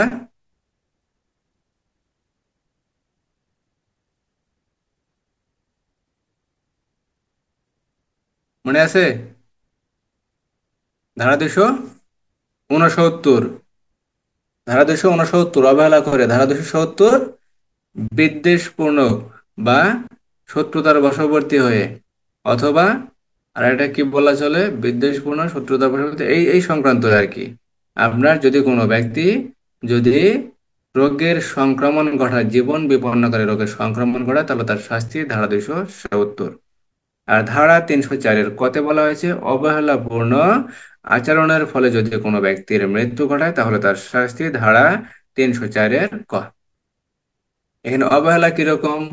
আমরা হাটে বাজারে বিভিন্ন ধরনের খেলাধুলা দেখি, বিভিন্ন ধরনের খেলাধুলা মনোরঞ্জন করার জন্য বা কিছু সাময়িক সময়ের মধ্যে কিছু অর্থ উপার্জন করার জন্য বিভিন্ন ধরনের খেলাধুলা দেখানো হয়। যেমন ওই ছুরি দিয়ে কাটা বিভিন্ন ধরনের খেলা, ফ্যাঁস দিতেছে, মানে মারা যাবে না, কাটবে না। এখন দেখা গেল যে বাপ ছেলে বা দুই ভাই হাটের ভিতরে বা কোনো মেলার ভিতরে বা কোনো অনুষ্ঠানের ভিতরে খেলা দেখাইতেছে, যে একজন আর একজনকে ছুরি দিয়ে আঘাত করতেছে। তারা পূর্বে থেকে এরকম প্রস্তুতি নিয়ে রাখে যে কি হবে না, তাদের কোনো ক্ষতি হবে না। কিন্তু এই যে একটা আচরণ, ওই ছুরি দিয়ে আঘাতের ফলে কি তার গলা থেকে মনে করেন যে মাথাটা আলাদা হয়ে যেতে পারে, বা পেট থেকে পেট কেটে যেতে পারে, বা এই সকল কোনো কার্যের মাধ্যমে ওই যে ব্যক্তিকে আঘাত করা হয় সে ব্যক্তি কি মৃত্যু ঘটতে পারে। অথবা আমরা সাপের খেলা দেখি, হাটে বাজারে বিভিন্ন ধরনের সাপের খেলা দেখানো হয়। এখন সাপের খেলা দেখানোর সময় অনেক সময় দেখা যায় যে কোনো মানুষের গলার সাথে কি করা হয়, সাপকে পয়সা দেওয়া হয়। এই যে একটা আচরণ, এটা হলো অবহেলাপূর্ণ আচরণ। যদিও সাপুড়ে জানে যে প্রত্যেকটা সাপের বিষ যে দাঁত আছে সে দাঁতগুলো ভেঙে দেওয়া হয়, বা বিষ দাঁতগুলো ভাঙ্গা থাকে, কিন্তু কোনো ক্রমে যদি কোনো সাপের যদি বিষ দাঁত ভাঙতে যদি সাপুড়ে যদি ভুলে যায়, আর সেই সাপটা যদি কোনো ব্যক্তির গলায় যদি পেঁচা দেয়, বা কোনো ব্যক্তিকে যদি সাপের ছোবল মারায়, সেই আচরণের ফলে যদি কোনো ব্যক্তি মারা যায়, তাহলে তার শাস্তি হবে ধারা 304-এর ক। ধারা 304-এর ক অর্থাৎ অবহেলাপূর্ণ আচরণের কারণে যদি কোনো ব্যক্তির মৃত্যু ঘটে, তাহলে তার শাস্তি হবে ধারা 304-এর ক। আর ধারা 304-এর খতে বলা হয়েছে, বেপরোয়া ভাবে বা বিপজ্জনক ভাবে যদি কোনো ব্যক্তি মোটরযান চালিয়ে বা অশ্ব চালিয়ে যদি কোনো ব্যক্তির মৃত্যু ঘটায়, তাহলে তার শাস্তি ধারা 304-এর খ। আর ধারা 279-তে বলা হয়েছিল, যদি কোনো ব্যক্তি এমন বেপরোয়া গতিতে যদি গাড়ি চালায় বা মোটরযান চালায় বা কোনো যানবাহন চালায় বা কোনো অশ্ব চালনা করে, যার ফলে কোনো ব্যক্তি যদি ক্ষতিগ্রস্ত হয় বা জখম হয় বা আঘাতপ্রাপ্ত হয়, অর্থাৎ সাধারণ যদি আঘাত পায়, হাতে একটু ব্যথা পেলো বা হাতে একটু কেটে গেল, আর একটু পায়ে কেটে গেল, বা একটা আছাড় খেলো, এটা সাধারণ আঘাত। সাধারণ যদি একটু আঘাত পায় সেক্ষেত্রে কি হবে, তার অপরাধটা হবে ধারা 279। আর যদি এরূপ বেপরোয়া গতিতে যদি যানবাহন চালনার ফলে বা মোটরযান চালনার ফলে বা অশ্ব বা ঘোড়া চালানোর ফলে যদি কোনো ব্যক্তির মৃত্যু ঘটে, এখানে মৃত্যু সংক্রান্ত অপরাধ যদি মৃত্যু ঘটে, তাহলে তো অপরাধ হবে ধারা 304-এর খ। ধারা 304-এর খ। তাহলে ধারা 301-এ বলা হয়েছে, নায়ককে মারতে পারে নাই, সাইড নায়ককে মেরে ফেলছে, তাহলে অপরাধ ধারা 301। ধারা 302 খুনের শাস্তি, ধারা 303 যাবজ্জীবন কারাদণ্ডে আদেশপ্রাপ্ত হওয়ার পরেও যদি কোনো ব্যক্তি কোনো ব্যক্তির মৃত্যু ঘটায়, তাহলে শাস্তি ধারা 303। অর্থাৎ মোটামুটি বলা চলে যে সর্বোচ্চ শাস্তি ধারা 303-এর দণ্ডবিধির। ধারা 304 বলা হয়েছে, অপরাধজনক নরহত্যার শাস্তি বা দণ্ডার্হ নরহত্যার শাস্তি ধারা 304। ধারা 304-এর কতে বলা হয়েছে, সাপুড়ে কর্তৃক, মানে উদাহরণের জন্য বলতেছি, মানে বোঝার জন্য, সাপুড়ে কর্তৃক অবহেলা আচরণের ফলে যদি কোনো ব্যক্তির মৃত্যু ঘটে, তাহলে তার শাস্তি ধারা 304-এর ক। ধারা 304-এর খতে বলা হয়েছে, বেপরোয়া গতিতে যদি কোনো ব্যক্তি মোটরযান চালিয়ে বা যানবাহন চালিয়ে অথবা অশ্ব চালনার ফলে যদি কোনো ব্যক্তির মৃত্যু ঘটে, তাহলে তার শাস্তি ধারা 304-এর খ। ধারা 304-এর খ। ধারা 305। ধারা 305, ধারা 305-এ বলা হয়েছে, শিশু অথবা উন্মাদ অথবা পাগল, শিশু উন্মাদ বা পাগল ব্যক্তিকে যদি আত্মহত্যায় সহায়তা করা হয়, তাহলে শাস্তি ধারা 305। ধারা 305। এখন শিশুকে আত্মহত্যায় সহায়তা কিভাবে করা হবে? এখন শিশুর, মনে করেন যে একটা চকলেটে যদি আপনি বিষ মিশিয়ে দেন, অথবা কোনো শিশুকে যদি বলেন যে শিশুর হাতে একটা রশি আছে, যে তুমি গলায় এটা কি করো, সুন্দর করে পেঁচাও, পেঁচায় উপর দিকে ঝুলা ফেলো। এখন শিশু তো বুঝবে না, বোঝার অপশন নাই। কোনো পাগলকেও যদি বোঝান, বোঝানোর কোনো অপশন নাই, কারণ সে এগুলা বোঝার কথা না। পাগল যে ব্যক্তি, শিশু ব্যক্তি বা নেশাগ্রস্ত ব্যক্তি বা উন্মাদ ব্যক্তি, এগুলা কি বুঝতে পারবে না, তার বোধ শক্তি সম্পন্ন সে সকল ব্যক্তি নয়। এই সকল ব্যক্তিকে যদি আপনি কি করেন, আত্মহত্যায় যদি সহায়তা করেন, তাহলে আপনার শাস্তি হবে ধারা 305। ধারা 305। তাহলে ধারা 305-এ বলা হয়েছে, কোন শিশু ব্যক্তিকে বা কোনো উন্মাদ ব্যক্তিকে অথবা কোনো পাগল ব্যক্তিকে যদি আপনি আহ আত্মহত্যায় যদি সহায়তা করেন, তাহলে আপনার শাস্তি ধারা 305। এখানে আত্মহত্যাটা কিভাবে হতে পারে? আত্মহত্যাটা ওইভাবে হতে পারে যে আপনি যদি একজন পাগলকে বলেন, পাগল তো ছোট বয়সী হতে পারে, বড় বয়সী হতে পারে, আপনার 15, 20, 25, 30 বছর বয়স পর্যন্ত হতে পারে, বা বেশিও হতে পারে। পাগলের তো বয়সের কোনো ইয়ে নাই, ঠিক ঠিকানা নাই, যে পাগল ছোটবেলা থেকে বড় পর্যন্ত সে পাগলই থাকে, সে সাধারণত ভালো হয় না। এখন যে পাগল ব্যক্তি, একজন পাগল ব্যক্তিকে যদি আপনি ফাঁস দিতে বলেন, ও তো বোধ শক্তি সম্পন্ন না, ও বুঝতে পারবে না যে আমি যদি ফাঁস দিই তাহলে আমি মারা যাব। এখন আপনার শত্রুর একটা ছেলে আছে, আপনি বললেন যে তুমি ফাঁস লাগাও, বা এই ফ্যানের সাথে তুমি ইয়া করো, বা এই তুমি বিদ্যুতের ওই জায়গায় তুমি হাত দাও, কোনো সমস্যা নাই, কিছু হবে না, তুমি হাত দাও, হাত দিয়ে দেখো কেমন লাগে। এখন হাত দিল সে বিদ্যুতের ওই মনে করেন যে ফুটায় হাত দিল, হাত দিয়ে সে আটকে গেল, আটকে সে মারা গেল। অথবা আপনি কি করলেন, তাকে বিষ দিলেন, সে কোনো একটা বিষ দিল, অথবা তার কাছে ছুরি আছে, চাকু আছে, আপনি বললেন যে তুমি তোমার পেটের উপর দুটো ফ্যাঁস মারো, বা তোমার গলার উপরে একটা ফ্যাঁস মারো, দেখো কেমন দেখা যায়। এখন সে পাগল যদি বুঝতে যদি না পারে, সে যদি গলায় যদি ফ্যাঁস মারে, তাহলে সেক্ষেত্রে আপনার অপরাধটা হবে ধারা 305। অথবা শিশু যে ব্যক্তি আছে সে যদি বুঝতে না পারে, তাহলে তার অপরাধটা হবে ধারা 305। অথবা শিশু, পাগল অথবা উন্মাদ ব্যক্তিকে আপনি যদি বলেন যে তুমি এই কূপের ভিতরে কি করো, লাফ দাও, সে যদি বুঝতে না যদি পারে, বোঝার কথা না, কারণ একজন শিশু, একজন পাগল অথবা একজন উন্মাদ ব্যক্তির এগুলা বোঝার কথা না, সে যদি না বুঝে যদি কি করে, সে যদি লাফ দেয়, সে যদি মারা যায়, তাহলে অপরাধটা হবে আপনার ধারা 305।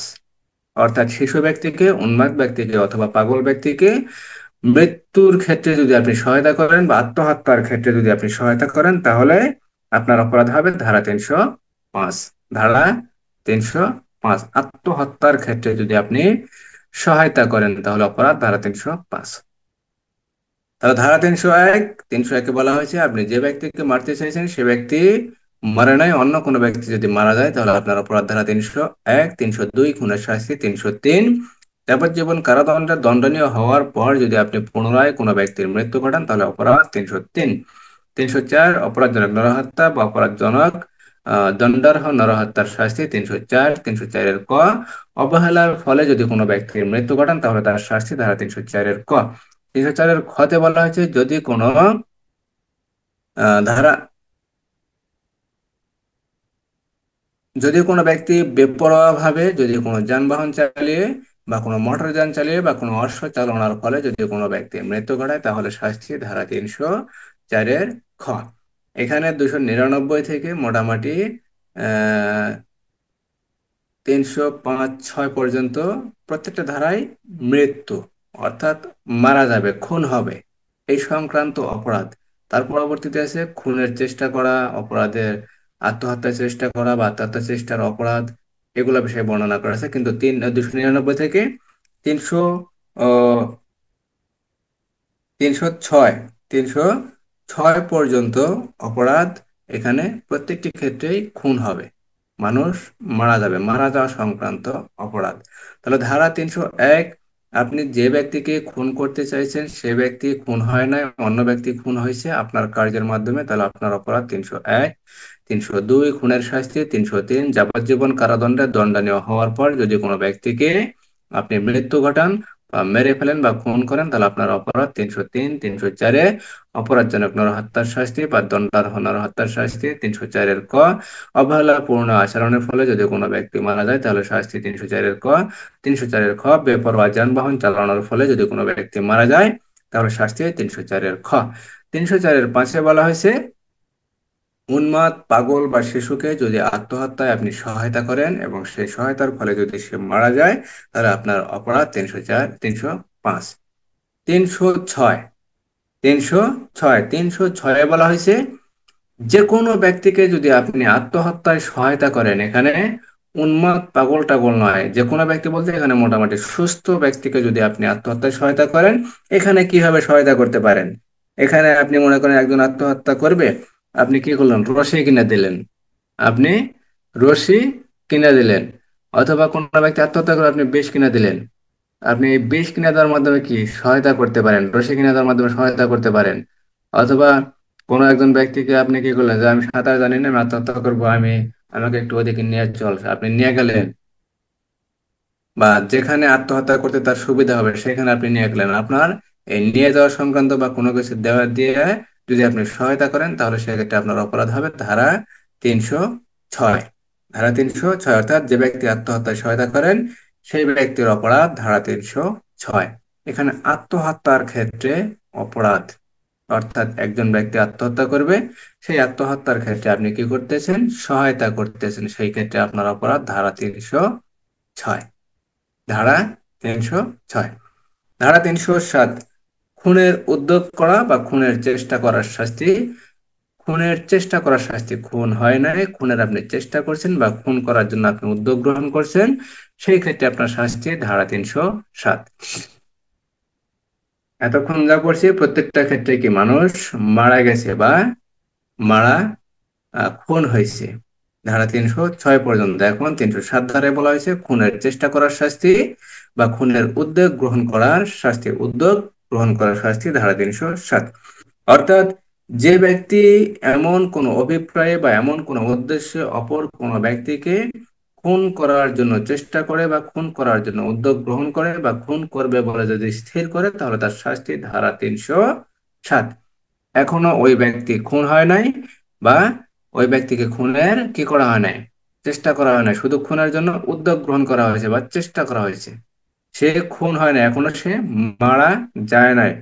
কিভাবে খুন করা হবে বা কোন পদ্ধতিতে খুন করলে ভালো হবে, কোথায় খুন করলে ভালো হবে, এগুলা প্ল্যান প্রোগ্রাম চলতেছে, অথবা এগুলার উদ্যোগ নেওয়া হইতেছে বা চেষ্টা করা হইতেছে। এই জায়গা থেকে মারলে ভালো হবে, এইভাবে মারলে ভালো হবে, এই জিনিসগুলো দিয়ে মারলে ভালো হবে, এরূপ যদি কোনো কিছু করা হয়, তাহলে সেক্ষেত্রে শাস্তি হবে ধারা 307। অর্থাৎ কোনো ব্যক্তিকে খুন করার জন্য যদি চেষ্টা করা হয়, খুন করার জন্য যদি চেষ্টা করা হয়, তাহলে শাস্তি হবে ধারা 307, কিন্তু খুন হয় নাই। উদাহরণ: ক জকে হত্যা করার অভিপ্রায়ে তার প্রতি গুলি ছোড়ে যে উহার ফলে তার মৃত্যু ঘটবে, তাহলে ক খুনের অপরাধে দোষী সাব্যস্ত হইতো, এই ধারা ক এই ধারার অধীনে দণ্ডনীয় হইবে। অর্থাৎ ক মনে করতেছে আমি খকে হত্যা করব, হত্যা করার জন্য আমি তার দিকে গুলি ছুড়ব। এখন এই গুলি ছুড়লে তো ক কি হবে, মারা যাবে। এখন ক মনে মনে ভাবতেছে যে আমি গুলি ছুড়ে কি করব, ওকে হত্যা করব। এখানে ক এই ধারার অপরাধে অপরাধী হবে ধারা 307। ধারা 307। তাহলে খুন করার জন্য যদি কোনো ব্যক্তি উদ্যোগ গ্রহণ করে বা চেষ্টা করে, খুন করার জন্য যদি চেষ্টা করে, খুন যদি মানে সে সফল যদি না হয়, যদি খুন করার চেষ্টা করার ফলে যদি সে সফল হয়, তাহলে তো সে খুনি, মার্ডার করে ফেলছে, সেক্ষেত্রে তার অপরাধ হবে ধারা 302। আর যদি খুন করার জন্য যদি চেষ্টা করে, তাহলে সেক্ষেত্রে অপরাধ হবে ধারা 307। আমরা যেমন পড়েছিলাম নারী ও শিশু নির্যাতন দমন আইনের ধর্ষণ সংক্রান্ত অপরাধ, যদি ধর্ষণ যদি কোনো ব্যক্তি করে, তাহলে অপরাধ হবে 301, 302, 303, এই ধারার অপরাধ। আর যদি কোনো ব্যক্তি ধর্ষণ করার যদি চেষ্টা করে, তাহলে তার শাস্তি হবে কত? 9-4 খ। 9-4 খ। খ ধারাতে বলা হয়েছে যে ধর্ষণ সংক্রান্ত যদি কোনো ব্যক্তি ধর্ষণ করার চেষ্টা করে, তাহলে তার শাস্তি হবে ধারা 9 খ। আর যদি ধর্ষণ করে ফেলে, তাহলে ধারা 9-1, 2, 3। 1, 2, 3।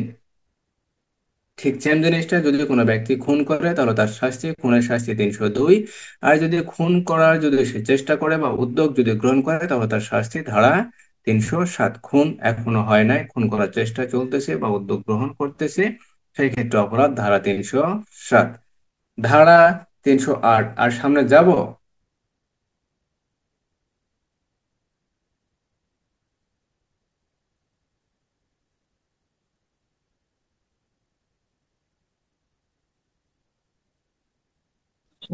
এবার বন্ধু পাবো। 1, 2, 3, 4, 5, 6, 7, 8, 9টা। আর দুইটা ধারা ছিল, দিয়ে দেবো। ধারা হ্যাঁ, 307। ধারা 307 খুনের চেষ্টার শাস্তি বা খুনের উদ্যোগ গ্রহণের শাস্তি। আর ধারা 308, ধারা 308-এ বলা হয়েছে অপরাধজনক নরহত্যা, অর্থাৎ 299 ধারার যে অপরাধটা আছে, এই অপরাধের উদ্যোগ গ্রহণের শাস্তি অথবা এই অপরাধটা করার চেষ্টার শাস্তি ধারা 208। আর ধারা 208 না, ধারা 308। আর ধারা 309-এ বলা হয়েছে যদি কোনো ব্যক্তি আত্মহত্যা করার চেষ্টা করে, সে যদি আত্মহত্যা করতে না পারে, অর্থাৎ আপনি অথবা রহিম বা করিম বা যদু মধু কি করলো, আত্মহত্যা করার জন্য সে বিষ খাইলো, ঠিক আছে, বা গলায় কি করলো, রশি দিল, রশি দিয়ে কি ফাঁস নিল, ফাঁস নেওয়ার ফলে সে যদি মারা না যায়, অথবা বিষ খাওয়ার পরে যদি তাকে হসপিটালে নিয়ে যদি সুস্থ করা হয়, সেক্ষেত্রেও সে অপরাধী হবে। কারণ নিজের জীবনের ক্ষতি করাও কি একটা অপরাধ। আপনার জীবনে আপনি ক্ষতি করতে পারবেন না। এই অপরাধটা কোন ধারায়? 309 ধারায়। 309 ধারায়, অর্থাৎ আত্মহত্যার উদ্যোগের শাস্তি। আপনি যদি আত্মহত্যার উদ্যোগ করেন বা চেষ্টা করেন, সেই চেষ্টা যদি আপনার বিফলে যায় তাহলে আপনার বিপদ আছে, সেক্ষেত্রে আপনি অপরাধী হবেন ধারা 309। ধারা 309। তাহলে ধারা 301-এ বলা হয়েছে আপনি যাকে খুন করতে চাইছেন সেই ব্যক্তি ভিন্ন যদি অন্য কোনো ব্যক্তি খুন হয় তাহলে অপরাধ ধারা 301। 302 খুনের শাস্তি। 303 অর্থাৎ একাধিক খুন বলতে পারেন, অথবা যাবজ্জীবন কারাদণ্ডে দণ্ডনীয় কোনো অপরাধে অভিযুক্ত হওয়ার পর নতুন করে যদি কোনো ব্যক্তি খুন করে তাহলে অপরাধ 303। 304-এ বলা হয়েছে অপরাধজনক নরহত্যার শাস্তি বা দণ্ডার্হ নরহত্যার শাস্তি। 304-এর অবহেলাপূর্ণ আচরণের ফলে যদি কোনো ব্যক্তি মারা যায় তার শাস্তি। 304-এর খতে বলা হয়েছে যদি কোনো ব্যক্তি কি করে বেপরোয়া ভাবে গাড়ি চালিয়ে যদি কোনো ব্যক্তিকে যদি মেরে ফেলে তাহলে তার শাস্তি। 304-এর সড়ক পরিবহন আইন 2018 সালের 105 ধারায়, 105 ধারায় বলা হয়েছে যদি কোনো ব্যক্তিকে খুন করা হয়, মোটরযান, এখানে আগে আমি বলছি, যদি মোটরযান সংক্রান্ত কোনো অপরাধের সৃষ্টি হয় সেক্ষেত্রে অবশ্যই মোটরযান আইন না, সড়ক পরিবহন আইনের 105 ধারার অপরাধ হবে। যদি কোনো ব্যক্তি মারা যায় মোটরযান নিয়ে কোনো মোটরযান সংক্রান্ত যদি কোনো অপরাধের ফলে যদি কোনো ব্যক্তি মারা যায় তাহলে সেক্ষেত্রে অপরাধ হবে ধারা 105। সড়ক পরিবহন আইন 2018 সালের 105 ধারায় ওই ব্যক্তি অপরাধী হবে। কিন্তু দণ্ডবিধিতে এখানে বলা আছে 304-এর খ। 304-এর খ এটাও আপনি দিতে পারেন, কিন্তু মূল ধারা বা মুখ্য ধারা হবে আপনার সড়ক পরিবহন আইনে ধারা 105। ধারা 105। তাহলে ধারা 305। ধারা 305-এ বলা হয়েছে শিশু বা উন্মাদ বা নেশাগ্রস্ত ব্যক্তিকে বা পাগল ব্যক্তিকে যদি আপনি আত্মহত্যায় যদি সহায়তা করেন সেক্ষেত্রে আপনার অপরাধ ধারা 305। ধারা 306-এ বলা হয়েছে যে কোনো ব্যক্তিকে যদি আপনি আত্মহত্যায় সহায়তা করেন সেক্ষেত্রে অপরাধ ধারা 306। ধারা 307-এ বলা হয়েছে যদি আপনি খুনের উদ্যোগ উদ্যোগ গ্রহণ করেন বা খুনের চেষ্টা করেন সেক্ষেত্রে আপনার শাস্তি 307। 308-এ বলা হয়েছে অপরাধজনক নরহত্যার যদি আপনি চেষ্টা করেন বা উদ্যোগ যদি গ্রহণ করেন সেক্ষেত্রে শাস্তি ধারা 308। ধারা 309-এ বলা হয়েছে আপনি আত্মহত্যা করার জন্য চেষ্টা করেছেন, আপনি নিজে নিজেই আত্মহত্যার চেষ্টা করছেন, আপনি গলায় ফাঁসি নিয়েছেন, অথবা আপনি বিষ পান করছেন। আপনাকে বিষ পান করার ফলে যদি কোনো ব্যক্তি জানতে পারে, বুঝতে পারে, তাহলে আপনার চিকিৎসার জন্য বা আপনাকে সুস্থ করার জন্য অবশ্যই অবশ্যই নিকটস্থ হসপিটাল হোক বা সদর হসপিটাল হোক বা যে কোনো হসপিটালে হোক আপনাকে নিয়ে যাওয়ার চেষ্টা করবে। সেখানে যদি আপনি সুস্থ হন তাহলে আপনি অপরাধী হবেন। আর আপনি যদি মারা যান তাহলে তো আপনি মারাই গেলেন, বেঁচে গেলেন। আর যদি মারা না যান তাহলে আপনি 309 ধারায় অপরাধী হবেন। ধারা 309। আর ধারা 308 অপরাধজনক নরহত্যা করার চেষ্টার শাস্তি বা উদ্যোগ গ্রহণ করার শাস্তি ধারা 308। তাহলে আগামী শনিবার ইনশাল্লাহ ধারা 299, ধারা 300 বিস্তারিত ইনশাল্লাহ ছক আকারে আমরা আলোচনা করার চেষ্টা করবো ইনশাল্লাহ যদি সুস্থ থাকি। তাহলে ধারা 301 থেকে ধারা 309 পর্যন্ত কোনো ধারায় কোনো সমস্যা আছে?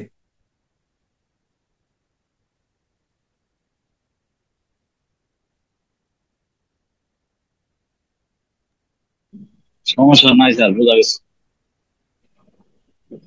তাহলে আগামীকাল যদি আপনারা বিশ্ব ইজতেমার ওই ময়দান ছেড়ে যদি যান অবশ্যই একটু চেষ্টা করবেন ভাই হাতের লেখা দেওয়ার জন্য। আমি আপনাদের বারবার বলি, আপনারা দেন না, একটু হাতের লেখা দেওয়ার চেষ্টা করবেন। আর আমি প্রশ্ন করার চেষ্টা করতেছি আগামীকালকে ইনশাল্লাহ লিখিত পরীক্ষা হবে, লিখিত।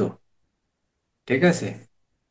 অবশ্যই সবাই লেখার চেষ্টা করবেন। আমি দণ্ডবিধি আইন থেকে বেশি প্রশ্ন করার চেষ্টা করব। দণ্ডবিধি, কারণ দণ্ডবিধি ফৌজদারি এই আইনগুলো থেকে বেশি প্রশ্ন হয়, বাইরে থেকে খুব কম প্রশ্নই হয়। তাহলে কারো কোনো প্রশ্ন আছে?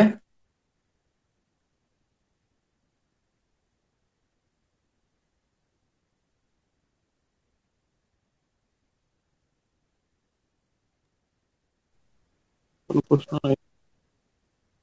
তাহলে রেখে দিলাম। আসসালামু আলাইকুম ওয়া রাহমাতুল্লাহ।